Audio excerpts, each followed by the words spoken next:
بسم الله الرحمن الرحيم الحمد لله رب العالمين وأفضل الصلاة وأتم التسليم على سيدنا محمد الصادق الأمين وعلى آله وصحبه ومن استنى بسنته إلى يوم الدين رب اشرح لي صدري ويسر لي أمري واحلل عقدة من لساني يفقه قولي أما بعد السلام عليكم ورحمة الله الحمد لله والشكر لله. This is lesson 26 in our Tafsir of Surah Yusuf alayhi salam. And we've mentioned a number of times before how we should look at this chapter as the story that it really is. And given that it is a story, it can be divided into chapters. We mentioned on a number of occasions that chapter 1 would be the life of Yusuf alayhi salam in Canaan, with his father and his brothers. And that chapter 2 could start from the moment he was put in the well, or you could start it from the period he reached Egypt and was in this new stage of his life under the care or in the household of Aziz. That's chapter 2. And that period lasts for a very long time as he enters into his full maturity and strength. That is the chapter in which he is faced with the attempted seduction of Zulaykha and the threat of imprisonment, until ultimately chapter 3 ends with his imprisonment. Chapter 3 is the period in prison. And we mentioned that the ulama of Tafsir have suggested different numbers of years for which he stayed. Some say between 12 to 15 years. Chapter 3 would be the period in prison, and chapter 4 would be the period post-release, when he gets out of prison and when he gains authority in the land. And that period is the preparatory period for getting the people ready for the famine, the 7 years of plenty, and then the 7 years of drought. So this period is preparation as well as encountering this drought. Chapter 5 occurs in the early period, maybe the first 2 years or so of the drought. Chapter 5 is when his brothers arrive. And that's where we are right now. So we mentioned that given the management of Sayyidina Yusuf alayhi salam, there was enough grain stored for the people of Egypt, stored ahead of time. They were prepared. But when the famine spread through Egypt and outside of Egypt, people from the outside of Egypt began to make their way to Egypt to acquire some of this grain that was stored. Word had spread outside of Egypt that there was a just ruler who had managed the surplus crops and was distributing them fairly at a non-inflated price. He wasn't giving them away for free, but at the same time, he was not inflating the price due to scarcity and due to famine. That's a big deal, because even if it was inflated, people would still try to come and get the food. But he had enough food to sell it at the original price without inflation. So Yusuf alayhi salam, we mentioned, had established this system where if a person comes to purchase grain, he would only sell that person 1 camel load, hamlu ba'ir. And the camel load is said to be 1 wasaq of grain. 1 wasaq, this is an Islamic unit of measurement. And in our fiqh tradition, there's a difference of opinion about the exact correspondence of the wasaq to kilograms. But in the Hanafi school, it's 122 kilograms, 1 wasaq. And in the other schools of fiqh, it's 195. So if you want to get a wasaq of grain, go with the jumhur, and you have more grain. So at any rate, it's either between 120, 130, 140, Allahu a'lam. It's about that much grain. And it's called hamlu ba'ir, the camel load, because it's said to be the amount that a normal, healthy camel would be able to carry on its own. He would give the person that much grain for sale, and not anymore. So this was the system he had set up. Word had reached all the way to Canaan, to the area where Yaqub and the children were. And so the brothers of Yusuf made their way to Egypt to go get some grain. Not all of them, though. We mentioned that of the 12 brothers, obviously Yusuf is in Egypt, and 10 of the brothers made their way to Egypt, and one of them remained behind caring for his father, and that was Binyamin. So, traveling to Canaan, from Canaan to Egypt, they reach Egypt, and we read of them getting an audience in front of Yusuf. And we were looking at that question. How is it that they could come all the way from Canaan, reach Egypt, and have an audience with Yusuf of all people? Because Yusuf is not meeting every single person who comes to buy grain. He has other things to do. So how did he meet them? There's differences of opinion about how that took place, but there's some Israeliyat traditions, some traditions that speak about the circumstances. Some say it's because they were foreigners. If a foreigner came to buy grain, they would have to get special attention and they would come under some scrutiny. Who are these people? What are their intentions? Where are they coming from? And what are they doing? Because these are outsiders, after all. And so it is said, Ibn Kathir records from Imam Suddi, who says that when they reached the court of Yusuf, Yusuf interrogated them. He asked them questions in a somewhat forceful way to get to the bottom of who they are. Now he knows who they are, but he's trying to get to the essence of the matter, and he asks them. Now he's asking through an interpreter. Remember we said when they come, he's not speaking to them in Hebrew. He knows Hebrew. But if he, as the ruler of Egypt, speaks to them in Hebrew, he's going to give away everything. So he has an interpreter interpret between the two of them.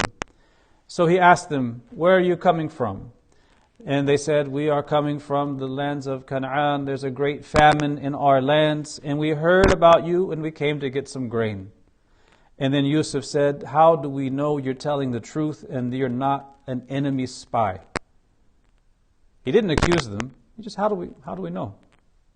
And they replied, Hasha lillah. Exalted is Allah. We are the sons of a prophet of Allah, Prophet Yaqub.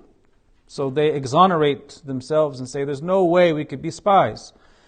And then he goes on to say, does your father have any other children besides you? And they said, yes, we were 12 brothers, out of whom one of the younger brothers disappeared in the forest. Disappeared. Our father loved him the most. After him, he became attached to his younger brother, his younger full brother. They note that he's not their full brother. This is not the half brother. And that is why he did not send him along with us on this trip. He's attached to Binyamin, that's why he didn't send him. So after hearing this, Yusuf a.s. gives the order that they be lodged as honored guests in his home, and that they will be given the grains according to the predetermined rules set by Yusuf a.s. That you get 1 wasaq of grain, and you can only get more grain when you've used it all up. And that's where we left off in our previous reading of this chapter. So moving along, we go to the next set of verses.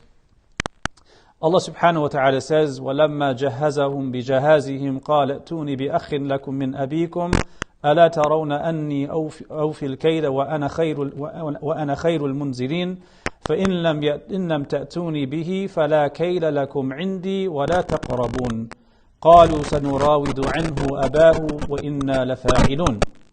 Allah Ta'ala says, and when He furnished them with provisions, their provisions, He said, bring me a brother of yours from your father. Do you not see that I give full measure and that I am the best of hosts? But if you do not bring him to me, you shall have no measure from me, nor shall you come near me.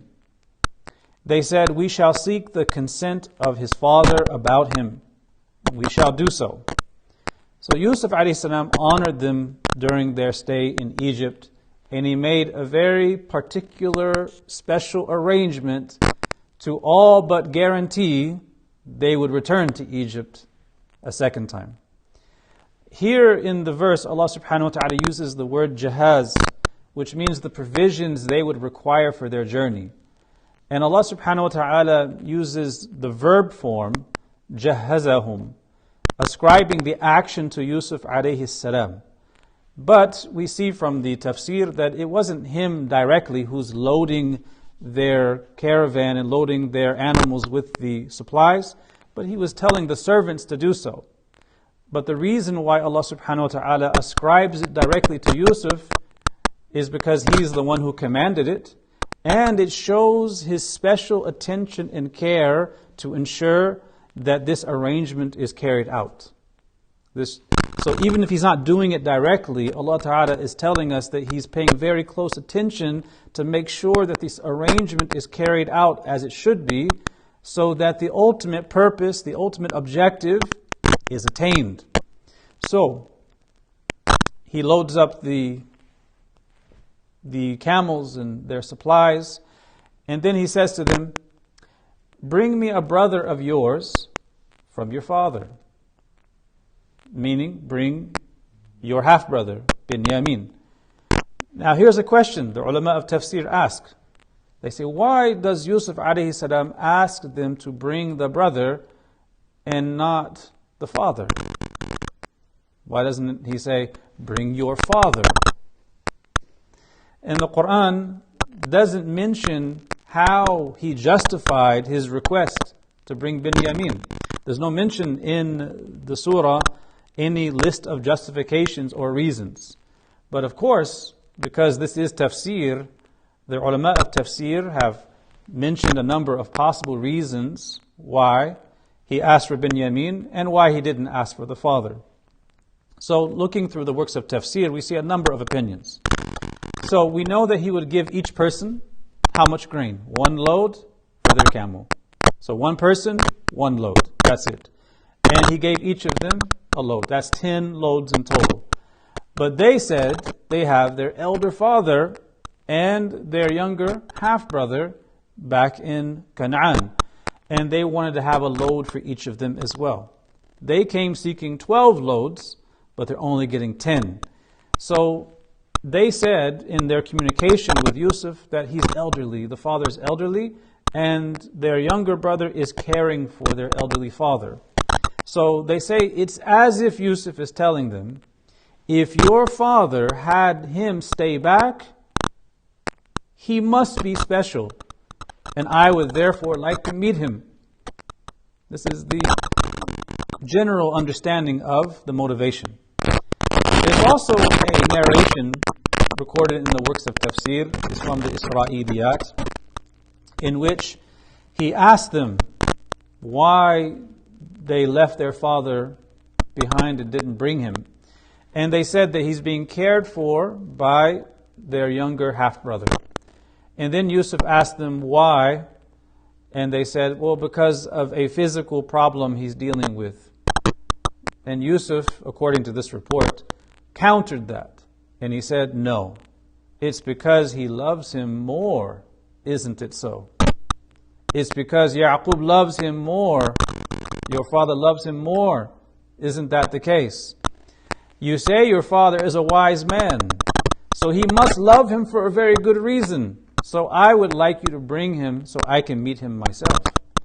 If he's so special, I would like to see what is so special about him. This was the ploy. This was the reason. And the standard interpretation is that he's simply demanding proof that the brother actually exists and is not just a figment, someone they've made up as a ploy to get more grain. That's a standard interpretation, and there are others. So he says, this brother, you should bring him. Do you not see that I give full measure, and I am the best of hosts? So 2 things here. He gives full measure. He's not cheating them. He's not giving them less than what he's promised. And he honors them because, as we said, when they arrived as these strangers, these foreigners, he spoke to them, and after speaking with them, had them escorted into his private home for special care as special guests. Khairul Munzilin, the best of hosts. So there are some Isra'iliyat that speak about this incident as the brothers were guests in the house of Yusuf. A very beautiful report, I might add. And again, as we said many times before, when you come across these reports, the Isra'iliyat, you understand there's three possibilities here. When it comes to accepting or rejecting these reports, first of all, the Prophet ﷺ gave us a permission to relate them. حَدِّثُوا عَنْ بَنِي إِسْرَائِيل وَلَا حَرَجْ. Relate from Bani Israel their reports, and there's no harm in that. But when it comes to accepting or rejecting, we have three possibilities. Either those reports are saying something that is clearly contradicting what we understand from within the Quran, from within the Sunnah, from within the principles of our deen, such as the narrations about Ayub having all these sores across his body and these things. We reject this. So those are easy. Then we have those that convey morals and guidance and are in agreement with our principles. Those we can relate and accept without any harm. And then there are those that simply provide details, historical information. It's not a moral judgment one way or the other. It's just a detail about what happened. And in that case, we don't have to accept or reject. Just recite them for historical purposes, historical curiosity. So in this one Israeli narration, it talks about the brothers of Yusuf as guests in the home of Yusuf alayhi salam. It says that Yusuf alayhi salam told the servants to host them in his own home and not the guest house. And he honored them with all sorts of different foods, lavished them with gifts and food, and just gave them a really nice time. And as the brothers were sitting amongst themselves, just enjoying their time as guests, they were talking, and they said, "We've never been honored like this before as strangers." One of them said, "Maybe it's because they've heard about our honorable father Yaqub. Maybe the word has spread of this Nabi, this prophet of Allah subhanahu wa ta'ala, even among these people who are not believers. They've heard of this honorable man, and they know we're the children of this honorable man, and they are honoring us because of him, on account of our father." Another one said, "Well, maybe they're honoring us because they're showing us pity with our poor state, because they didn't come with much, as we'll see." So the entire time they're having this conversation about this great honor they've received in the house of Yusuf. Meanwhile, this is a very large house, and Yusuf alayhi salam is almost hiding somewhere else in the house within earshot of their conversation. The entire time he's listening to them and they don't know he's around. He's hearing them talk like this and he's silently crying. These are his brothers and they're talking like this.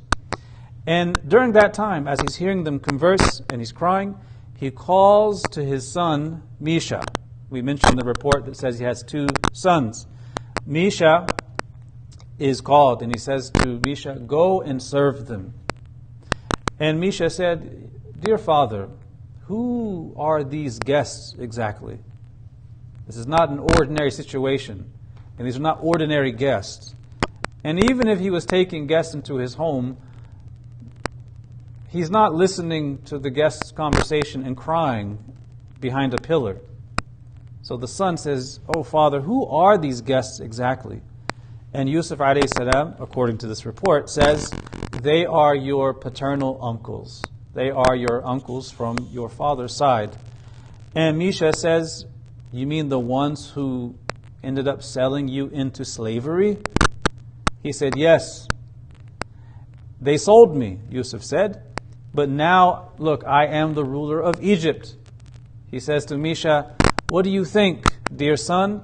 Were they the cause of good or evil? Were the brothers the cause of good or the cause of evil?" And Misha said to his father, "They were a cause of good. What should I say to them?" Yusuf alayhi salam tells his son Misha, "Do not speak to them or divulge this secret to them. Only when Allah permits it will that be disclosed." And again, this is an Israeli report. It's not a hadith. So we can take it at face value, and its meanings are beautiful. So moving along, he mentions that they should bring his brother. He mentions that he is trustworthy, gives them full measure, and he is an honorable host. And then he says, however, if you do not bring him to me, you will have no measure from me, nor shall you come near me. They said, we shall seek the consent of his father about him, and we shall do so. So he warns them, saying that if you come back next time without Binyamin, you're not getting anything. And you won't even have an audience with me. You'll just be stopped straight away. So they said, we're going to seek the consent of his father. Now pay attention carefully to this. Notice that they didn't say, we shall seek the consent of our father. You notice that? This is a subtlety. It's their father. Why would they say his father and not our father? So there's two possible answers here. One answer is that it's in the context of Binyamin being brought, their second trip. So they're saying his father because that's the topic of the conversation. That's a very straightforward way of explaining it. But there's another meaning that's within that you could possibly tease out. It could indicate that there's still some feelings of envy. Less than their envy toward Yusuf in the early days, but still some envy between them and the younger brother Binyamin. They're still harboring some jealousy over the special treatment he receives and the special love he receives from their father Yaqub. And that comes out, not explicitly, of course, but it's there a little bit. Now, why didn't Yusuf say straight away, think about this. He hasn't seen his brothers in so many years. Why didn't he say straight away, I'm your brother Yusuf. Go and bring the family here. Let's have a reunion. Bring them all. Why didn't he do that? Why did he have to say bring Binyamin in this elaborate process? It's because if he had revealed his identity straight away, there is a very strong chance that the brothers would have taken the camel loads of grain, gone back to Canaan, and never returned. They would have been too ashamed to, one, tell their father that they encountered their brother, whom they lied about so many years before, much less tell him and then bring him and experience all that. So he didn't say, I'm your brother. He said, bring Binyamin. So there's this process. So you also have to remember, it's not as if he could just go send a search party and find the father either. Because when he attained authority, he had the resources. If Yaqub alayhi salam had a fixed address, don't you think Yusuf, with his resources as a ruler, could have sent for a search party to go find that fixed address and tell the family, Yusuf is alive and he's ruling in Egypt? Remember, these are nomadic people. The prophets of Allah are people sent to towns and villages and cities. That is the asl, the foundation for all of the anbiya. However, in the case of Yaqub alayhi salam, Allah mentions that he settled in the wasteland area in a very nomadic existence at a certain period in his life. So he doesn't have a fixed address. They're moving from place to place. So there is no way to find the family except through the brothers bringing Binyamin, and then eventually through that bringing the family. So this is an elaborate process he has to engage in. So there's another opinion, and this one is not as strong, but it's suggested by some mufassirun that another reason why he wanted Binyamin to come is because he intuited that Binyamin was facing some abuse by the brothers similar to what he was facing as a young child. So this is a view of some ulama of Tafsir, but Allah Ta'ala knows best. So, moving along, they agreed to seek the consent of the father, Yaqub, to bring Binyamin along for the second trip. so they can get even more grain than what was given to them. Now remember, at this time, as far as they're concerned, they paid the price for the grains. They took the load of grains, put them on their camels, and made their way back to Canaan. This is as far as their knowledge is concerned. They make this trip. Allah Ta'ala mentions what happens next. وقال لفتيانه اجعلوا بضاعتهم في رحالهم لعلهم يعرفونها إذا انقلبوا إلى أهلهم لعلهم يرجعون فلما رجعوا إلى أبيهم قالوا يا أبانا منع منا الكيل فأرسل معنا أخانا نكتل وإنا له لحافظون قال هل آمنكم عليه إلا كما أمنتكم على أخيه من قبل فالله خير حافظا وهو أرحم الراحمين. So he, Yusuf alayhi salam, said to his servants, put their goods in their luggage. Luggage is the best word in English for this. Put their goods in their luggage so they may recognize them/it. We'll come back to that. They may recognize them/it when they return to their family so that they may come back. So when they returned to their father, they said, "O Father, the measure has been withheld from us, so send with us our brother so that we may get the measure.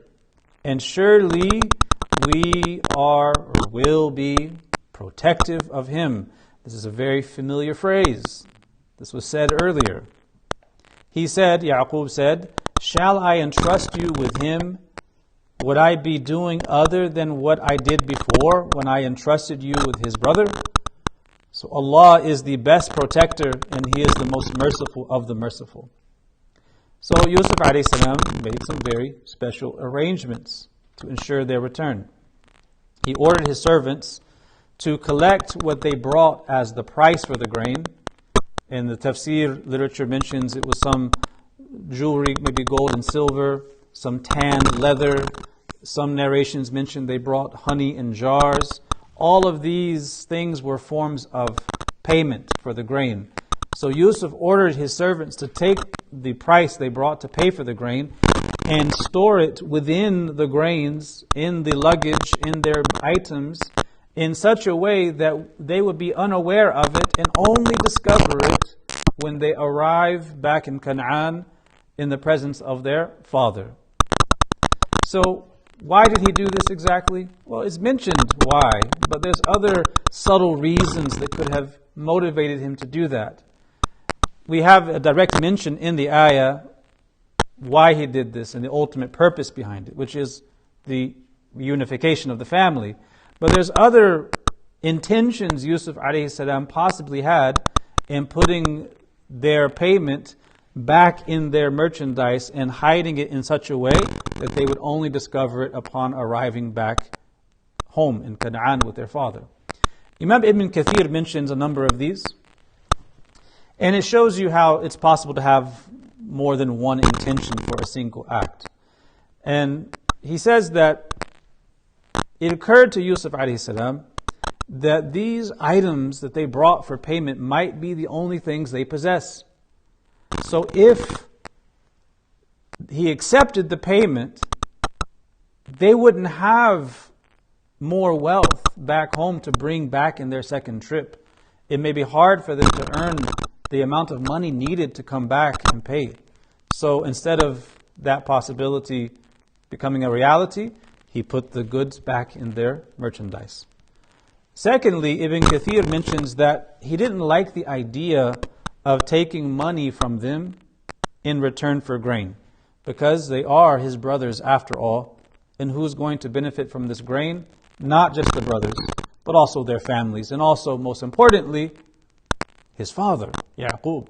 It was inconceivable to Yusuf alayhi salam that he would charge money and actually take money for something that is going to his father alayhi salam. That is not from birrul walidain to charge your parents money for things like that. So he put the items back in and he paid for the grain using money from his own wealth. And this was how he arranged it. Ibn Kathir goes on to say that he knew that once they found the payment within the items, they would discover it in opening their items in the presence of Yaqub. And being a prophet of Allah, Yaqub would want them, nay, demand them to uphold the amana of bringing back the items. So he's saying basically that the father would see this and say, no, you made an agreement, there was an acceptance, there was an offer, ijab and qubul, and you agreed to these terms. So technically this money was paid for this grain. It's not yours any longer. It belongs to them. You have to bring it back. So go back with that wealth as well. So this is another possible reason, knowing that his father Yaqub would see this and demand that high ethic of returning this amana. Imam al-Razi mentions some other reasons. He says that when they would open it, one of the reasons why he did this is so that when they open it, they would see how generous Yusuf is, and this would motivate them to return. It's quite obvious. Number two, Yusuf alayhi salam, was afraid that the father might not have enough wealth for them to bring in exchange for grain the second time. That's similar to what Ibn Kathir says. And he was honoring his father through this because it was a time of drought. Also, Ibn Kathir mentions this. And it's dishonorable to take money from one's family in times of difficulty like this. He also says that the brothers would have thought it was a mistake, and due to their amana, they would have wanted to go back and return it. So this is not just Yaqub telling them, even their own, because we see that their status, their state now, many years after putting Yusuf in the well, has improved. They are now inclining towards salah, towards righteousness. They are not as they were when they put him in the well. So they would have returned that as an amana. And Imam al-Razi says that he also wanted to honor them in a way that wouldn't cause them embarrassment. This is important, because if a person is in dire straits, in a difficult situation, you want to help them, but you don't want to help them in a way that causes them embarrassment. You don't want to come to a person, you see these videos. You see people who, they go somewhere in the inner city and they bring food and blankets to the homeless people, and they're filming it on a Facebook live stream. Now imagine in your lowest moment in life, you're being live streamed. You wouldn't want to take it. You would, no, I'm good, I'm fine. I don't want to suffer this indignity. So they're coming in a state of drought.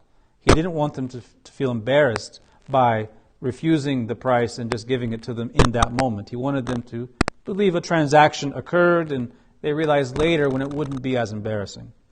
So, another position Imam al-Razi says is that he hid it because he didn't want any highway robbers to encounter it, or if they were to meet some highway robber in these wastelands between Egypt and Canaan.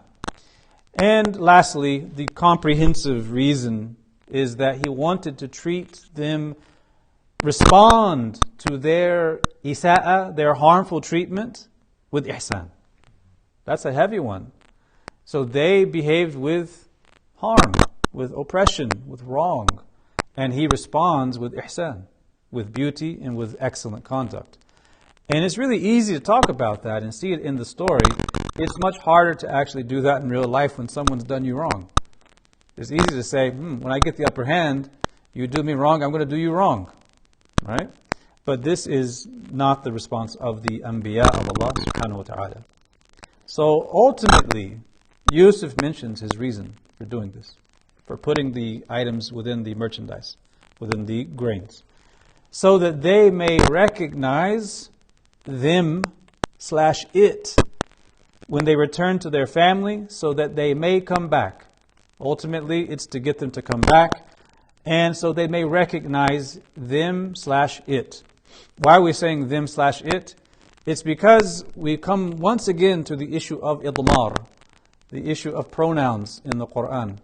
We've said before that idmar is a very interesting and intriguing area within tafsir, because there's multiple possibilities that can unfold as you explore these verses. يَعْرِفُونَهَا, the ha, what is it referring to exactly? The ulama of tafsir mentioned two possibilities. Both of these are acceptable because that's the nature of idmar. It can go either way. So some say that it means so that they recognize them when they return, meaning their own goods, their own price, the money, the things they brought to purchase the grains with. So that they may recognize the wealth that they had brought with them the first time. So they see that it was returned and it was on purpose. It wasn't meant to be seen as an accident, according to this understanding. It wasn't meant to be seen as someone forgetting to collect the payment. So they would recognize it immediately for what it is. Another interpretation is that يَعْرِفُونَهَا, the ha here doesn't refer to the merchandise, the price they brought, but it refers to the yadul karam, the hand of generosity of Yusuf alayhi salam. So this is a very eloquent way of saying that they would recognize Yusuf's generosity in doing it in this very delicate manner. This is also a possible interpretation because the ha, the yad is feminine, and the ha here is feminine, so it could refer to that. In other words, they could recognize the generosity of Yusuf. So when they returned to their father, Allah Ta'ala says, they said, and this is, I find this verse very intriguing, this part, because they get, as you see, not only the grains, but the merchandise is kept. So they didn't lose anything, they gained. They didn't pay anything. They made a nice long trip, yes, that was difficult, but they were honored during their stay. And they got the loads of grain. And they didn't pay a single penny. But when they get back, Allah says that when they returned, they said, Ya Abana, muni'a minna al-kayl. The full measure has been withheld from us. So send with us our brother so that we may get the full measure. And surely we will be protective over him. So let's hold on here. How many loads did they get? 10. How many loads were they supposed to get according to the rules set by Yusuf? 10. So why are they saying that we were prevented from getting the full load? It's because they're counting Ya'qub and Binyamin in this. So you can see here, they're being a little dramatic. And it's as if they're being dramatic like this to impress upon Ya'qub, their father, the need for them to go back, to give him some sense of urgency. Why? So that he would allow Binyamin to go. So even this parallels very nicely with the moment when they put Yusuf in the well. When they returned, notice when they returned dramatically. Yani Isha and Yabkun, they came back at night to conceal their faces, and they were weeping and they're saying, oh, the wolf ate Yusuf. So they come with drama. And now they come with more drama. In both cases, it's a pretext to something. In the first case, it's to conceal their crime. In the second case, it is to smooth over things so they can get the permission to bring Binyamin with them, so they can get 12 loads in the second time. So this is how they come. This was basically a strategy. So they requested Ya'qub alayhi salam to allow Binyamin to go, and they promised something. They promised to care for him. And they said a very interesting phrase. They said, we are hafidhun over him. The very same thing they said about Yusuf alayhi salam when they sought permission to take him with them as they went out into the forest and frolicked and played around. So they say the very same thing. The very same thing. We are hafidhun. And if we don't go with him, we're not going to get the full measure. So they come with a bit of drama. They say, we are strong, we'll protect him. And if we don't go, we're not going to get the full measure. So at this stage, have they opened up the merchandise? Not yet. They came with 10 loads. So they did get their loads, but they mean they didn't get the other 2. And if they come back, they're not going to get anything at all. So they come with this strategy to get the permission from Yaqub to bring Binyamin along. And at this stage, Yaqub replies, shall I entrust you with him? Or should I entrust you with him? Would I be doing anything other than what I did before when I entrusted you with his brother, Yusuf? So Allah is the best protector. And He is the most merciful of the merciful. So, the Prophet ﷺ mentions in the hadith that the believer is not stung from the same hole twice. We know this hadith. Yet we often get stung from the same hole twice, sometimes 3, 4, 5 times. We have to pay attention to red flags and not ignore them. So the believer is not stung from the same hole twice. And Yaqub alayhi salam is from the Sadatul Mu'mineen, from the best of the Mu'mineen. So he is not going to get stung from the same hole twice. And this is why he is responding as he is. But he's in a very difficult situation because they are suffering a drought. And when the brothers said, send him with us, we are hafidhun, we will protect him, Yaqub alayhi salam gives a very beautiful prophetic response that combines the observance of cause and effect, sharia, and ultimate reality, who is really in control, sharia and haqiqah. So he says, Allah is the best protector, وَهُوَ أَرْحَمُ الرَّاحِمِينَ. He is the most merciful of the merciful. He observes the cause and effect in creation, and he observes and recognizes the one who creates cause and effect. This is perfection. This is the way of Rasulullah sallallahu alaihi wasallam. Yaqub recognizes that he has to feed his family, and he is aware at the same time that Allah is in control of everything and is the best protector. He doesn't neglect either of these two. It's a very difficult situation for him because he has to feed the family, but he doesn't want to let Binyamin go either. So he leaves the affair to Allah Ta'ala, acknowledging that all cause and effect is the creation of God. And we observe cause and effect, but cause and effect is not independent. It does not act with istiqlal, with independence. Allah Subhanahu wa Ta'ala creates everything, every cause and every effect.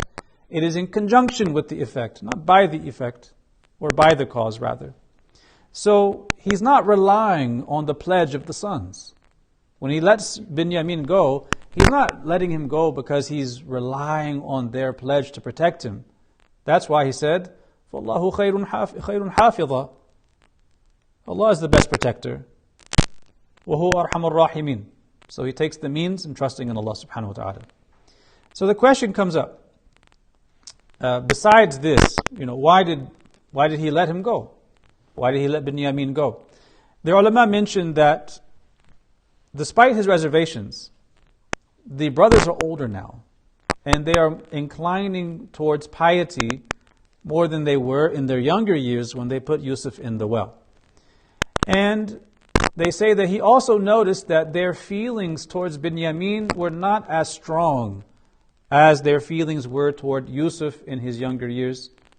Meaning, even if there were some elements of jealousy in the relationship, it wasn't as pronounced as it was between them and Yusuf alayhi salam.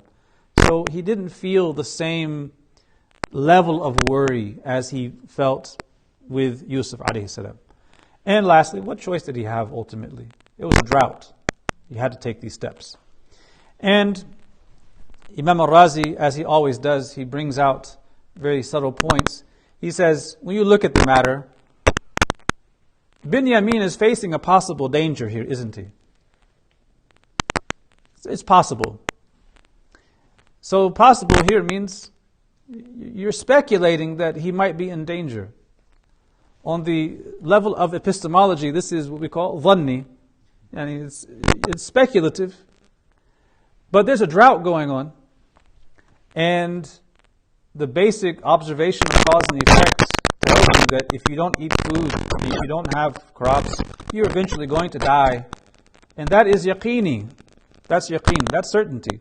So between the speculation of a possible harm to Binyamin and the certain harm of death due to starvation, he chose the speculative because that was the obvious choice.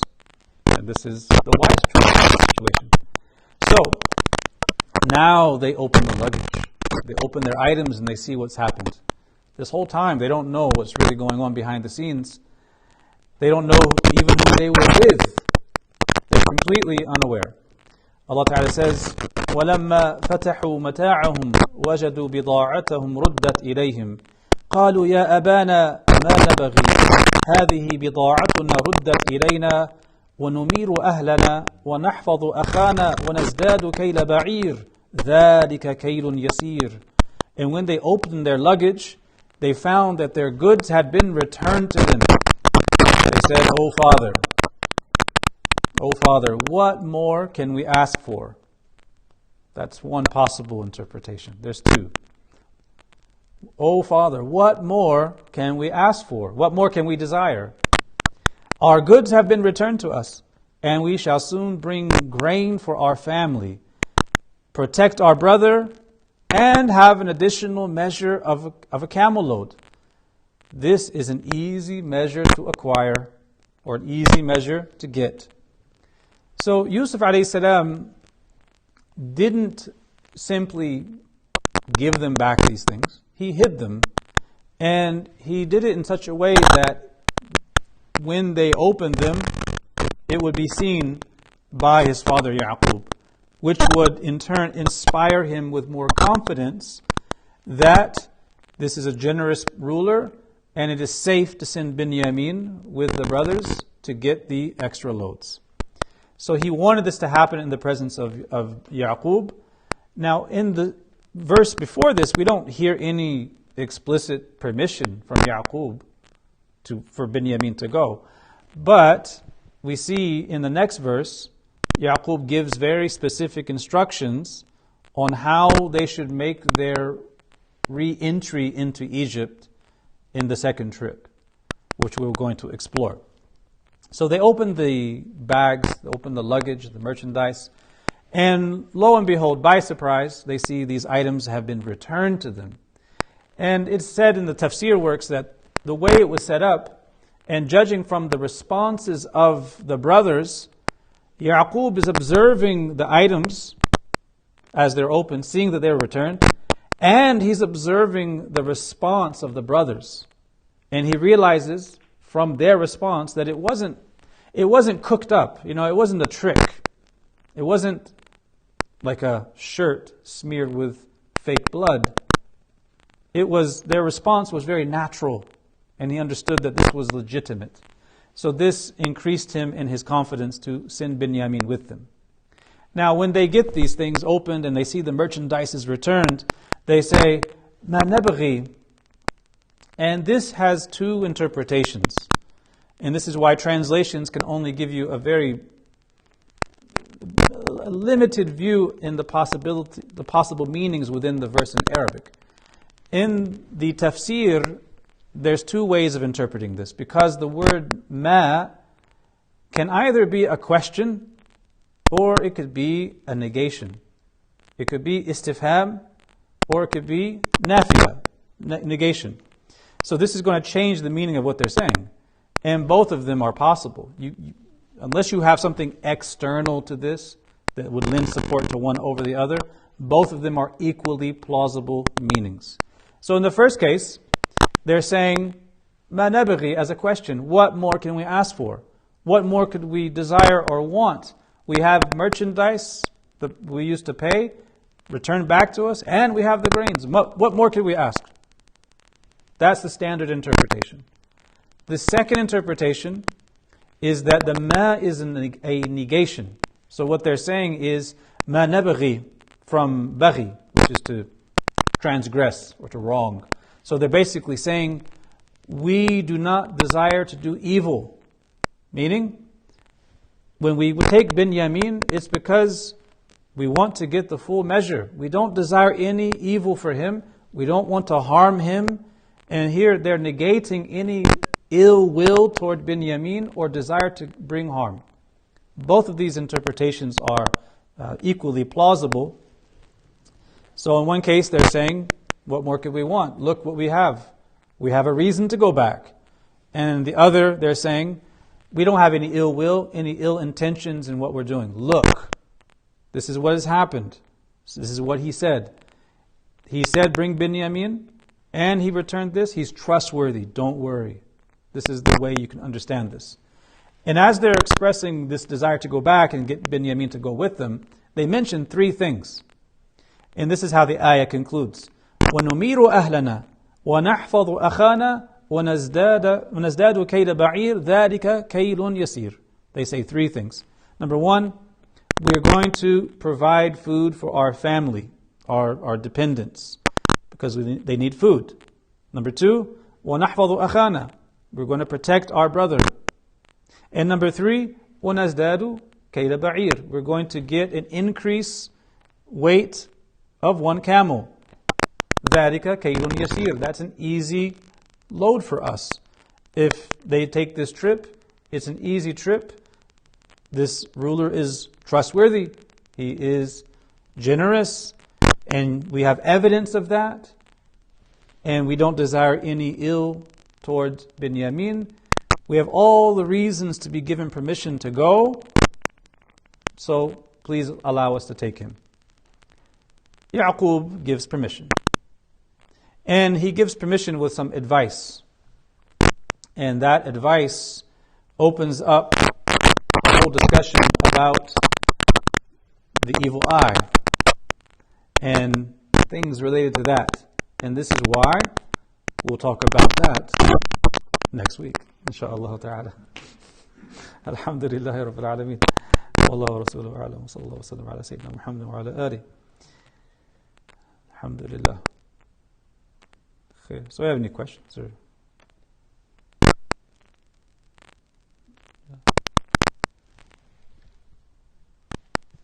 Taha, you always come with questions. I'm just waiting for you. Not today? Maybe start the lecture for next week. So, introduction. So the question is, Sayyidina Yaqub alayhi salam, he knew the explanation of Sayyidina Yusuf's dream in the beginning. Yeah. So now, yes. So he already knows that this, inshallah, will be happening. Yes. Yes. So you see this theme coming back time and time again, not just in this surah, but really in the stories of the other prophets, and it is the theme that really animates our deen, and that is the observance of the outward etiquette of engaging with cause and effect and recognizing the ultimate reality behind cause and effect. He is a prophet, so he has access to divine revelation, and he knows, if he doesn't know the particulars, he knows the generalities of how things are going to unfold according to what Allah revealed to him. So, nevertheless, he's still engaging with cause and effect. And this is the way of the prophets, because the prophets come as models of how to live. The prophets of Allah engage with the cause and effect, even though they know that cause and effect is the direct creation of God, because that is how we live in the world. And that's the message they bring. And the message is one of balance, where you're not taking one at the expense of the other. Right? This is why the ulama say, the one who neglects in the matter of tawakkul, of trusting Allah subhanahu wa ta'ala, if a person relies on cause and effect and does not rely on Allah, then they are violating the principle of tawheed. But if they do not make use of cause and effect, they neglect the asbab, they are violating the right of Sharia. So perfection is gathering the two. You trust in Allah subhanahu wa ta'ala and you engage in the cause and effect, recognizing that Allah creates the causes and effect, that ultimately is all His act, the divine act, And you don't rely on those things. You rely on the creator of cause and effect. People get into trouble when they lean on one more than the other, when they neglect one and lean on another. And here you could say that Yaqub is engaging with them according to the zahir, according to cause and effect, while recognizing that things will play out in a way. Because you see with Anbiya, the prophets of Allah subhanahu wa ta'ala, they are given revelation from Allah ta'ala. But they are not ordered to convey everything they receive. They are only ordered to convey what Allah tells them to relay. So in the matter of tabligh al-risala, conveying the message, it is what Allah orders them to convey. It doesn't mean that they're conveying to people everything they receive from revelation. So He's conveying to them what Allah has revealed and given permission for Him to convey. And whatever has been revealed that He is not allowed to convey, no one else is going to know, are they? That will be between Him and His Lord. So He's engaging with them in the zahir, according to that situation, even if He knows ultimately this is the promise of Allah. Yeah. Now you have a question. But Sister Shari had a question first. In my Quran, what it says is that what Yusuf did for blessed people upon him to his sons this time was he made them take a pledge. Mawthiqan min Allah, yeah. A solemn pledge. And he also put the fear of Allah in them. Yes. Because this time what he said was, Allah is the witness over the pledge that you've made. Yes. And this is again Him taking the means of protecting Binyamin. One of the means is taking a pledge from someone, a solemn oath, a solemn promise, and as you rightly worded, putting the fear of God in them to make them even more fearful of violating that oath. That's from the means. But did he trust in that to the exclusion of Allah? No, because he said, "Wallahu khayrun hafidha." Allah is the best protector, even though he took that oath. So again, here you see the means, the asbab, and then trusting in Allah subhanahu wa ta'ala. Yeah. So going back to the cause and effect, Mm-hmm. were the Anbiya, were they given revelation about everything, or they made their own decisions in everyday life? That's a very lengthy topic of discussion. And it's They discussed. made decisions that actually did not work out as they intended in ordinary manner. So yeah, we have this thing called Ask the Imam. It's a very lengthy topic because this is discussed in the works of legal theory and aqidah, of usul al-fiqh and usul al-din, about the matter of ijtihad in relation to the anbiya. And you have to be very careful when you talk about that, because you can affirm ijtihad on a certain level, but not when it concerns divine guidance.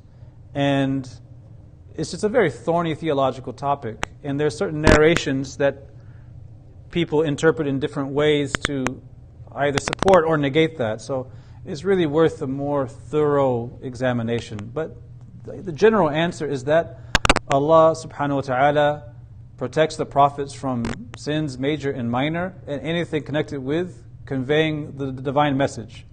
Anything else is still guidance, but it's not at the same level. So what I mean is, the prophets of Allah subhanahu wa ta'ala, all of their actions, and this is for every single Nabi and Rasul, all of their actions are between istihbab and wujub. Meaning everything they do is either wajib or recommended. So there's no makruh in anything they do. There's no haram. There's no khilaf awla. There's none of these things. And that is because everything they do is modeling for the community either what they should do or what they are allowed to do. And if a prophet, for instance, is eating a meal of, watermelon. Eating watermelon is a legally neutral activity. If you're not fasting, It's legally neutral. It's not recommended, it's not wajib, it's mubah. But if a prophet is eating a watermelon in front of his community, what is he doing? He's setting the example, teaching them that it is legally neutral. And in that teaching process, that's ibadah, which for them is taqarrub, it's drawing near to Allah Ta'ala. And that's why everything they're doing is modeling. Therefore, it's between obligation or recommendation. So, when it concerns decisions and personal matters, obviously people they make decisions, but they're not making a decision that is something that's modeling something bad for the community, something that's going to have negative consequences. Does that make sense? Yes. I just thought of an incident where the Prophet made a comment about cross-pollination. Yeah, that was right on the tip of my tongue when you asked the question. So there's a variety of interpretations about that. And usually when we have this discussion, we explore that hadith, Ta'bir al-Nakhla, and see the interpretations given to it by the ulama. But yeah, this is not really the time for that. I think the best example is what happened at Battle of Badr. But the Prophet Sallallahu alaihi placed wasallam. to stay in, and then the companions said, "This is a revelation." And because that's how the companion take any action. This is a revelation. He said, "No. It's like this is not the best place we think," and they came up with a different place. So this is like how they. So the action is done of his accord, not through wahi, but he is never modeling a behavior that is going to be leading to any haram or makruh or anything of that nature. Mm-hmm. So here you have this kind of division. It's not necessarily a verse of Quran or a form of wahi to take that position. Nevertheless, that position is neither makruh nor haram or anything blameworthy.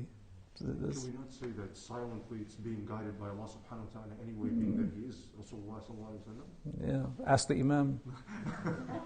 The topic should come out. If you can do that, That's a great topic. Well, we had this 2-year-long dars that went on. We were talking about this. But some people, it's in the audios.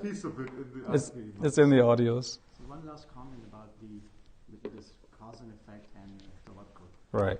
Isn't using the cause and effect tawakkul in Allah subhanahu wa ta'ala, because Allah is the one who created the cause and effect for us.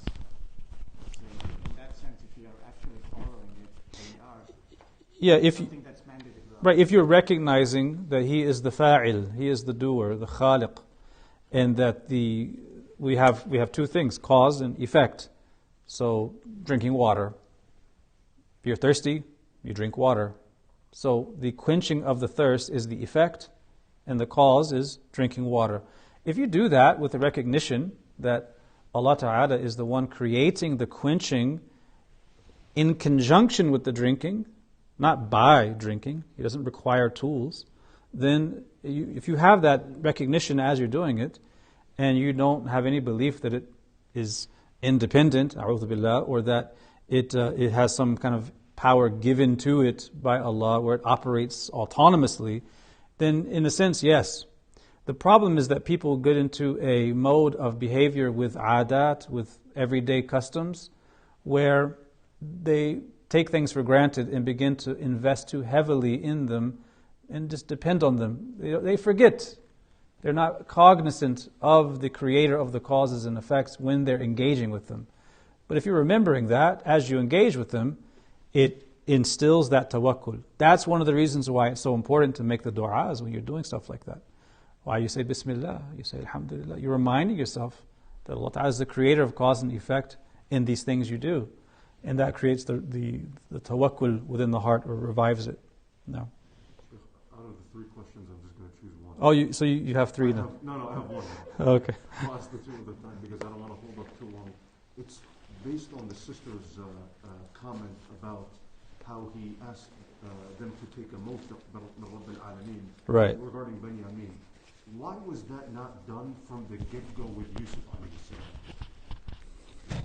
Yeah, I think we addressed that earlier in the Tafsir. He did not want to alienate them from their brother, and he had hopes that things would improve in their relationship. So he's operating on the level of trying to repair the damaged relationship and get rid of the envy. So he didn't want to ask them in that way that would make them even more angry, because that's him expressing his distrust right out the gate. We can be like, why don't you? Right, but now it's already happened. Years later, he can say that, and it's clear why, right? Because that came to pass. His fear came to pass.